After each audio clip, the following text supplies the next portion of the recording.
जय हिंद दोस्तों, मैं हूं मेजर गौरवारी और आप देख रहे हैं मेजरली राइट। दोस्तों, कुछ खबरें पाकिस्तान की खासुल खास। पाकिस्तान के जो यूनाइटेड नेशंस में एम्बेसडर है ना, मुनीर अकरम, वही मुनीर अकरम जिसको पाकिस्तान ने भेजा था वहां पे पहले एक बार, उसको अमेरिकन ने जेल में डाल दिया डोमेस्टिक। इसकी एक लिव इन रिलेशनशिप था एक लड़की के साथ, और मुनीर अकरम, इसकी शक्ल देखिए, ये बिल्कुल, ये बॉलीवुड में विलेन का रोल इसको कभी भी मिल सकता। अच्छा, ये जो बंदा था, इसने अपनी गर्लफ्रेंड को इतना मारा, ये ही is basically a wife beater and a woman beater. तो इसने मारा, वो लड़की हो गई हॉस्पिटलाइज, पुलिस इसको पकड़ के ले गई। लेकिन डिप्लोमेटिक इम्यूनिटी होती है, जो डिप्लोमेट्स होते हैं वो कुछ भी करें, उनको जेल में नहीं डालते फिर, और उनको एक्स्ट्राडाइट कर देते हैं, उनको भेज देते हैं, जो भी होगा प्रोसेस। तो पाकिस्तान ने एक्स्ट्राडिशन के लिए बोला अमेरिका को, फिर अमेरिका के जज ने बोला ठीक है वापस इसको पाकिस्तान ले जाओ। तो फिर इसको रीपैकेज करके, रीमॉडल करके मुनीर अकरम को भेजा यूनाइटेड नेशंस। वही मुनीर अकरम है जिसको हथकड़ियों में थप्पड़ मार मार के, जलील बेइज्जत रुसवा करके अमेरिकन पुलिस जेल तक ले गई थी। ठीक है दोस्तों, अब आपको मैंने बैकग्राउंड दे दिया।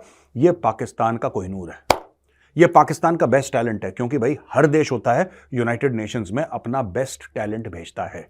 तो एक वाइफ बीटर, एक वुमेन बीटर, यह पाकिस्तान का बेस्ट टैलेंट है। एनीवे, इस भाई को भेज दिया यूनाइटेड नेशंस, और ये यूनाइटेड नेशंस में भारत के खिलाफ जहर उगलता है, जो कि ठीक है। आपको क्या लगता है, मैं मेजरली राइट और चाणक्य डायलॉग्स में क्या प्रवचन करता हूं? मैं भी जहर उगलता हूं पाकिस्तान के खिलाफ, और खुल के छाती ठोक के बोलता हूं कि मैं जहर उगलता हूं। लेकिन फर्क सिर्फ यह है कि मैं इंटेलिजेंटली करता हूं। ये गधे के बच्चे हैं, इनके बस का कुछ नहीं। ये फालतू में bug bug bug bug bug bug करते हैं।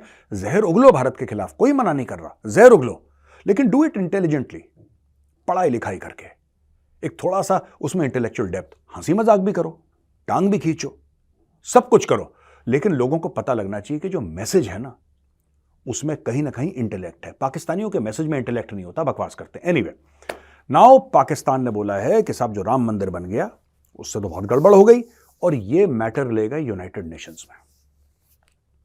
ये मैटर लेगा यूनाइटेड नेशंस में कि बहुत यहां पे गड़बड़ हो गई है, भारत के मुसलमान खतरे में हैं। मैं पाकिस्तानियों को वाज़ेह तौर पे एक बात बताना चाहता हूं आज, आप मेरा कमेंट नोट करिएगा। हिंदुस्तान का मुसलमान थूकता नहीं है तुम्हारे ऊपर। मैं जानता हूं, मैं पला बड़ा हूं मुसलमानों के बीच में, ठीक है। हिंदुस्तान का मुसलमान तुम्हारे ऊपर थूकता नहीं है, इस चीज का ध्यान रख लेना। बुरे लगेगी मेरी बात, तुम जो चौधरी बनते हो कि हम आलम इस्लाम के चौधरी हैं, तुम भिखारी हो, और मैं आगे चल के प्रूफ करूंगा कि मैं तुम्हें भिखारी ऐसे गाली नहीं बोल रहा। मैं ये नहीं बोल रहा कि तुम भिखारी और मैं तुम्हें गाली दे रहा हूं। ये तुम्हारी शनाख्त है, ये तुम्हारी पहचान है, ये तुम्हारी आइडेंटिटी है, और मैं आगे चल के प्रूफ करूंगा कि मैं पाकिस्तानी हूं, तुम्हें क्यों भिखारी बोल रहा हूं। दुनिया तो बोल ही रही है मेजर क्यों बोल रहा है, मैं प्रूफ करूंगा, सबूत दूंगा आपको। एनीवे, तो दोस्तों, ये बड़ा ये हो गया है, ये हो गया है, ऐसा हो गया। दुनिया भर का राम मंदिर को लेकर पाकिस्तान का प्रोपेगेंडा शुरू।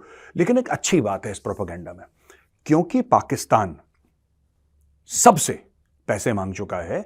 तो पाकिस्तान जब भी, जैसे अमेरिका के पास गया पाकिस्तान और बोला कि भाई अमेरिका सुनो यार, ये भारत ने ना बहुत गलत करा है यार अयोध्या में, ठीक है, बहुत गलत करा है। तो अमेरिका बोलेगा क्या करा अयोध्या में? यार ये राम मंदिर बना दिया इन्होंने, देखो बाबरी मस्जिद था तोड़ के, तो मुसलमानों के खिलाफ कार्रवाई करी है भारत ने और बहुत गलत। अमेरिका कहता है यार वो सब ठीक है, हम आपकी बात मानते हैं, ठीक है जो भी भारत ने करा, पहले पैसे लाओ वापस यार जो तुमने हमसे लिए थे, मुद्दे पे आओ। नोट कहां हैं जो हमसे लिए? वो कह रहा नोट तो नहीं है। फिर कह रहा बाहर चलो यार, बाहर जाके वेट करो। किसने भेजा तुम्हें ऑफिस में? किसने भेजा ऑफिस में? निकलो यहां से, भाओ, आउट। तो ये पाकिस्तान की दोस्तों इज्जत है। अब पाकिस्तान ने करा है कि सबको बोल दिया, करना धरना इन्होंने कुछ नहीं है, क्योंकि इनकी औकात नहीं है। इनकी, मैं बता रहा हूं यार, ये फोटो देखिए, बार बार ये फोटो दिखाना जरूरी है। ये पाकिस्तानी प्रधानमंत्री है जिसकी अमेरिकन इमिग्रेशन काउंटर पे या सिक्योरिटी चेकिंग पे उसकी पतलून खोली जा रही है। इनके प्रधानमंत्रियों की पैंट उतारी जाती है। ये इस कौम का, ये इस मुल्क का, जिसको कहते हैं कि एक रेपुटेशन है इस मुल्क की, ये इनकी इज्जत है यार। इनके पूर्व प्रधानमंत्री की पैंट उतारी जाती है, बेल्ट खोली, पैंट नीचे, कहीं इसके पास ड्रग्स या इसके पास कोई बम वम तो नहीं, क्योंकि उनको लगा पाकिस्तानी है, ग्रीन पासपोर्ट है भाई, कुछ भी हो सकता है, फट जाए वहीं पे, चीख चिल्ला के कुछ बटन दबाए, थैंक यू बोल दे, गुड नाइट बोल दे सबको। तो यार इससे लोग डरते हैं। एनीवे, तो इन्होंने बोला, इन्होंने पूरी दुनिया में बोला कि हम मुहिम चलाएंगे पूरी दुनिया में। पूरी दुनिया में। मैं यहां पे पाकिस्तान ने जो कुछ करा मैं उसके ऊपर बात नहीं करूंगा, क्योंकि पाकिस्तान के ही ह्यूमन राइट्स ग्रुप ने कितने जूते इनके मुंह पे मार दिए। मेरे पास कोई नया जूता है नहीं इनको मारने के लिए, राइट। और मैं अपना जूता क्यों खराब करूं, राइट। जूते की भी इज्जत होती है। अब देखिए, इन्होंने जो हिंदुओं के मंदिर तोड़े, वहां पे तो बाबरी मस्जिद था, जो कि श्री अयोध्या की बात कर रहा हूं, श्री अयोध्या में जो बाबरी मस्जिद था वो तो मंदिर तोड़ के बनाया गया है, इसलिए उसको रिक्लेम करा है। क्या कोई एक भी केस है पूरी दुनिया में जहां पे हिंदुओं ने किसी और के मंदिर, मस्जिद या जो भी उनके पूजा के स्थान हैं उनको तोड़ के अपना मंदिर बनाया है? ये फिलॉसफी हिंदुइज्म की है ही नहीं, हम करते ही नहीं ऐसा, हमें कोई इंटरेस्ट ही नहीं है, हमें इंटरेस्ट ही नहीं है उसमें। अगर बाबरी मस्जिद वहां पे होता और वहां पे राम जन्मभूमि नहीं होती, उदाहरण समझ लीजिए आप, वहां पे अगर बाबरी मस्जिद होता और राम जन्मभूमि नहीं होती तो हम जाते भी नहीं वहां पे। पर बाबर ने तोड़वाया प्रभु श्री राम का मंदिर, उसके ऊपर। अच्छा, एक और चीज मैं कहना चाहता हूं पाकिस्तानियों, तुम सुनो। अगर बाबर को इतना शौक था मस्जिद बनाने का तो बगल में मस्जिद बना लेता। आपने ज्ञानव्यापी का एक एरिया तोड़ के वहां पे मस्जिद बनाया, आपने कृष्ण जन्मभूमि के ऊपर बनाया, इन्वेडर्स ने, आपसे मेरा मुराद है इन्वेडर्स जो थे उन्होंने बनाया। श्री अयोध्या में आपने काम करा, क्यों करा आपने काम? यह काम इसलिए करा क्योंकि उस समय सत्ता आपके हाथ में थी, तलवार आपके हाथ में थी, सेनाएं फौजें आपके हाथ में थी। आपने बोला कि चलो हिंदुओं को छोटा दिखाते हैं, इसलिए करा आपने। ठीक है, हम हिंदुओं को छोटा दिखाएंगे, वरना बगल में बना लो यार, किसने रोका है तुम्हें? बगल में बना लो। और आप बताओ, लाखों मस्जिद हैं भारत में, कितने टूटे हैं? दोस्तों एक छोटा सा उदाहरण समझ लीजिए। अगर प्रभु श्री राम को श्री अयोध्या से अगर हम अलग कर देते हैं एक मिनट के लिए सोचिए कि प्रभु श्री राम का जन्म कहीं और हुआ, अयोध्या में अगर नहीं हुआ, तो अगर हम ऐसा कहते हैं, बाय द वे हाइपोथेटिकली कह रहा हूं, तो अयोध्या जा कौन रहा है? फिर हम उसको अयोध्या बोलेंगे, हम उसको श्री अयोध्या नहीं बोलेंगे। श्री अयोध्या का जो पूरा जिसको कहते हैं कि मान सम्मान है, इसीलिए है कि प्रभु श्री राम का जन्म स्थल है वो। That's all. ये हमारी मान्यता है। तो ये कहना कि भाई ये मंदिर बना दिया मस्जिद तोड़ के, और कितने मस्जिद तोड़ के मंदिर बनाए हैं? क्यों? दिल्ली में नहीं है मस्जिद, मुंबई में नहीं है, कलकत्ता में नहीं है, चेन्नई में नहीं है, और बड़े बड़े मस्जिद हैं, बड़े बड़े मस्जिद हैं यहां पे। खरोच तक नहीं आई एक को, 76 साल हो गए आजादी के, एक खरोच नहीं आई किसी मस्जिद को। वहीं पे क्यों गए? क्योंकि वो हमारे आराध्य देव का जन्म स्थान है। पहले ये बात याद कर लो। अच्छा, अब आते हैं बॉस भिखारी। भीख मांगना क्यों पाकिस्तान में?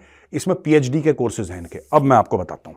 The sub committee of senate standing committee on overseas Pakistani and human resources development. नाम देखो भाई का, इज्जत आई दिल में थोड़ी सी? इज्जत नहीं आई, इज्जत। ठीक है, बिल्कुल यूपी वाले भाव में आ जाते हैं, इज्जत नहीं इज्जत। अब देखिए, the sub committee of senate standing committee on overseas Pakistanis and human resource development. ना तुम्हारे पास ह्यूमन है, ना तुम्हारे पास रिसोर्स है, और डेवलपमेंट का बंटाधार हो रखा है। ठीक है ना? ये कह रहे हैं कि इन्होंने चिंता व्यक्त करी है कि इतने पाकिस्तानी सऊदी अरब में भिखारी हैं। ये पाकिस्तानी कह रहे हैं कि भाई पाकिस्तानी वहां पे जाके भीख मांगते हैं। ये झूठ बोलते हैं पाकिस्तानी कि हमें हज में जाना है, हमें उम्रा के लिए जाना है, जो मुसलमानों पे फर्ज है ना, हज और उम्रा। ये पाकिस्तानी खुद कह रहे हैं, इनकी स्टैंडिंग कमेटी कह रही है पार्लियामेंट की, कह रहे हैं बॉस ये लोग झूठ बोलकर जाते हैं, हज कोटा पे जाते हैं, वहां पे जाते हैं और वहां पे भीख मांगते हैं। इन्होंने ये बोला है कि 2023 में 44,000 पाकिस्तानी इनको वापस करा गया है, जो 2-2.5 साल से वहां पे भीख मांग रहे थे। वीजा एक्सपायर हो गया भाई, वहीं पे लटके हैं, अल्लाह के नाम पे दे दे बाबा। अरे उसने बोला कितना दे दे यार, सवेरे से शाम तक भीख मांगते हो तुम लोग। 44,000 पाकिस्तानियों को लात मार के निकाला है, जो 2-2.5 साल से वहां पे बस रहे थे और भीख मांग रहे थे। यह कमेटी है जिसको चेयर करा है senator engineer Rukhsana Zubairi. Senator engineer Rukhsana Zubairi ये चेयरपर्सन है इसकी। और उन्होंने बोला है कि सरकार को कि भाई अपना, हम वो कहते हैं कि देखो पाकिस्तान वैसे ही जलील होता है, बेइज्जत होता है, और जो तुम्हें बेइज्जत कर रहा है तुम उससे फिर जाके भीख मांग रहे हो। ठीक है, अब ये देखिए, officials from the overseas Pakistani ministry propose blocking CNIC of individuals involved in bank. अब इन्होंने बोला कि भैया जो तुम्हारा नंबर, जो तुम्हारा इनका जो आइडेंटिटी कार्ड है, जैसे हमारा आधार कार्ड होता है ना, हमारा आधार कार्ड होता है, तो उसको हम ब्लॉक कर देंगे। ये सब देखो कुछ नहीं यार, 60% अनएम्प्लॉयड यूथ है पाकिस्तान में, ये कह रहा। अब देखो यार, मैं आपको एक छोटी सी बात बताता हूं दोस्तों, ये जो पाकिस्तानी हैं, एक और रिपोर्ट आई थी पहले कि 90% ऑफ ओवरसीज जो भिखारी हैं उसमें से 90% पाकिस्तानी हैं। आपको पता है जो जेल में 90% ऑफ पाकिस्तानी, जो ओवरसीज भिखारियों में से 90% पाकिस्तानी निकले। यार एडिटर साहब ये भी रिपोर्ट दिखाओ जरा, 90% यार, ये पाकिस्तानी देखो बाहर जाके भीख मांग रहे हैं। और इनकी गलती नहीं है, मैं इन पाकिस्तानियों को गलत नहीं मानता, नहीं मानता गलत।